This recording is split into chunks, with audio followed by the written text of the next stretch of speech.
हर्षवर्धन जी, क्या देर आए दुरुस्त है? देर आए दुरुस्त आए तो बड़ा सामान्य सा मैं कहूँगा। मैं तो ये कहूँगा कि बहुत देर आए लेकिन बहुत दुरुस्त होके आए दिख रहे हैं।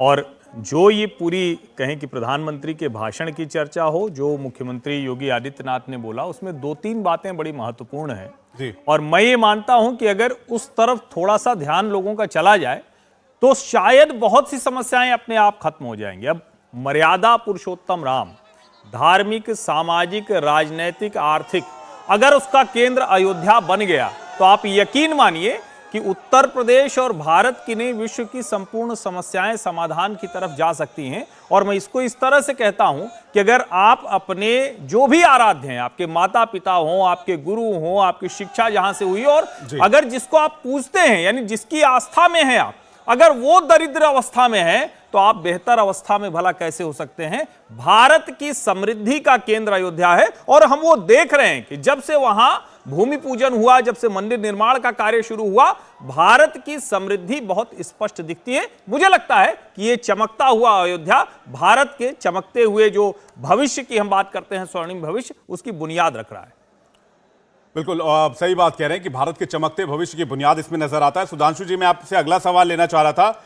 इंडोनेशिया में साल के 12 महीने रामलीला का आयोजन होता है, और अगर हम भारत की बात करें तो भारत में दशहरे पे रामलीला होता है और अयोध्या में हम प्रभु श्री राम की वापसी को दिवाली के तौर पर मनाते हैं। सिर्फ 2 मौके ऐसे आते हैं जब हमें ये बड़ा त्योहार दिखता है। लेकिन इंडोनेशिया जैसा मुल्क जहां पर मुस्लिम आबादी बहुल है, वहां पर राम की और रामायण की जो विरासत उन्होंने संभाली है, क्या उससे भी पहले सीख लेने की जरूरत थी? हालांकि अब तो भारत में भी कुछ वही तस्वीरें हम देख रहे हैं।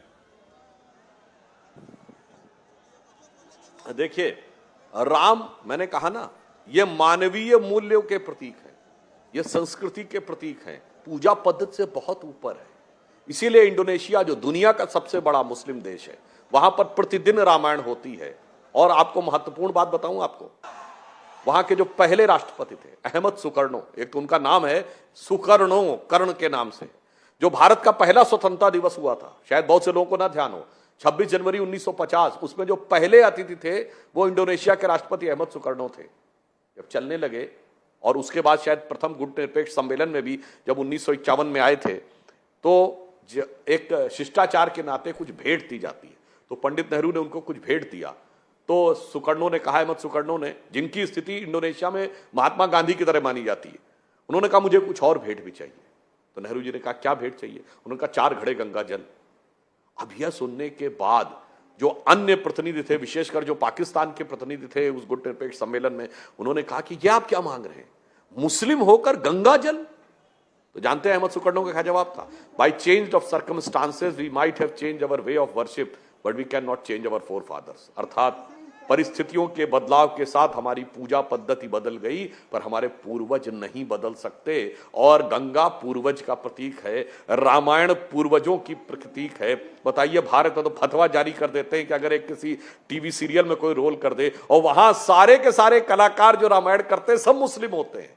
इसीलिए मैं कह रहा हूं बहुत कुछ सीखने की जरूरत है। अभी देखिए, कुछ दिन पहले की बात क्या थी, वो ये कहने लगे कि आप साहब बौद्ध धर्म में दीक्षा ग्रहण कर रहे हैं तो हम कह रहे हैं कि साहब हम भगवान राम को नहीं मानेंगे, विष्णु को नहीं मानेंगे। थाईलैंड दुनिया का सबसे बड़ा बौद्ध देश है, जहां का राजा अपने को विष्णु का अवतार मानता है। इसीलिए थाईलैंड का पुराना राजमहल देखिए 256 गरुड़ बने हैं, और जाके वहां गाइड से पूछिए तो कहता है कि हमारी संस्कृति में राजा को विष्णु का प्रतिनिधि माना जाता है और गरुड़ विष्णु का वाहन है, इसलिए पूरा राजमहल ऐसा बना जैसे उनकी पीठ पे बना हो, और किंग टाइटल होल्ड करता किंग रामा द 10th। सब जगह सामंजस्य है, पर हमारे यहां मैकाले और मार्क्स के मनोरोग ने अनेक प्रकार की चीजें हमारे दिमाग में इस प्रकार का भरने का प्रयास किया, जो बहुत दुखद है, बहुत दुर्भाग्यपूर्ण है। अन्यथा तो इस देश में राम और कृष्ण को मानने में तो किसी भी मत संप्रदाय वालों को किसी प्रकार की कोई समस्या होती नहीं थी। परंतु एक बात और कह दूं, थोड़ी राजनीतिक लगेगी, यह समस्या भी 1976 के बाद से शुरू हो गई, जब से देश सेक्युलर हो गया। उससे पहले उतनी समस्या नहीं थी। तब मन तरपत हरिदर्शन को आज जैसा लिखने वाला गीतकार भी शकील बदायूनी हो सकता था, और संगीतकार भी नौशाद हो सकता था, और गाने वाला मोहम्मद रफी हो सकता था। आज होते तो तीनों पे फतवा जारी हो जाता। इसलिए मैं कह रहा हूं, ये जो सेकुलर राजनीति का जो छलावा हुआ, इसने हमारी धर्म संस्कृति के मूल्यों को बहुत नष्ट किया, बहुत क्षरण किया।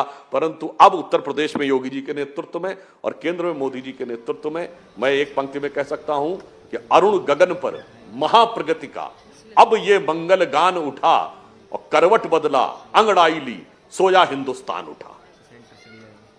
बिल्कुल ठीक बात कह रहे हैं सुधांशु जी। अब मैं एक सवाल ले लूं जल्दी से। हर्षवर्धन जी भी हमारे साथ लगातार बने हुए हैं और ओम जी भी लगातार बने हुए हैं। ओम जी, जो तस्वीरें अभी हम देख रहे हैं इस पे भी कुछ लोग सवाल उठाएंगे, लेकिन ये देश के लिए कितना जरूरी था या भारत के लिए कितना जरूरी था? योगी कहते हैं कि इससे रोजगार भी बनता है, इससे पर्यटन बढ़ेगा तो हर हाथ रोजगार भी आएगा, आर्थिक समृद्धि भी होगी, पैसे भी आएंगे देश में, हर तरह से तरक्की होगी। भारत को पहले तो भारत बनने के लिए ये बहुत जरूरी था। ये जो चित्र है, जो दृश्य है, ये भारत की मूल रूप की पुनर्स्थापना के प्रतीक हैं। उस रूप की पुनर्स्थापना के प्रतीक हैं जिस रूप में भारत में, पुनः कह रहा हूं, दुनिया में विश्व गुरु के रूप में पूजा गया। दूसरी बात देखिए, इस देश में राष्ट्र और धर्म जिस तरह से एकाकार हुआ, अभी माननीय प्रधानमंत्री जी ने अपने भाषण में भी उल्लेख किया जिस श्लोक का कि अपि स्वर्णमयी लंका न मे लक्ष्मण रोचते जननी जन्मभूमिश्च स्वर्गादपि गरियसी। ये सोने की लंका भी मुझे उस तरह से रुचिकर नहीं लगती। मेरी माँ और मातृभूमि स्वर्ग से भी बढ़कर हैं, स्वर्ग से भी महान है। इसलिए इस देश को, और तब से लेकर उस यात्रा को लेकर आइए आप स्वामी विवेकानंद के उस 3 दिन के वैचारिकी के बाद निकले मंथन के बाद निकले निष्कर्ष तक कि ये देश और हमारा धर्म एक है, मां जगदम्बा की सेवा और इस देश की सेवा एक है।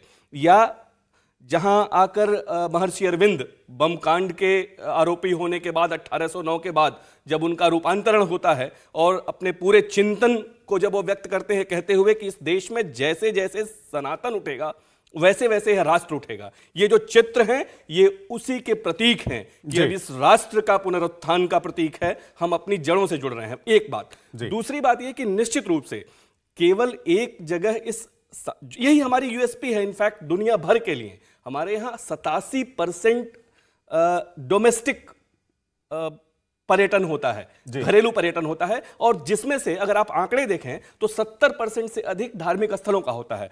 उन स्थलों को जब हम इस तरीके से उन्नत करेंगे तो निश्चित रूप से वो पर्यटन बहुत बढ़ेगा। वहां की अर्थव्यवस्था, जितने भी उसके आयाम हैं, उस अर्थव्यवस्था का जबरदस्त उन्नयन होगा।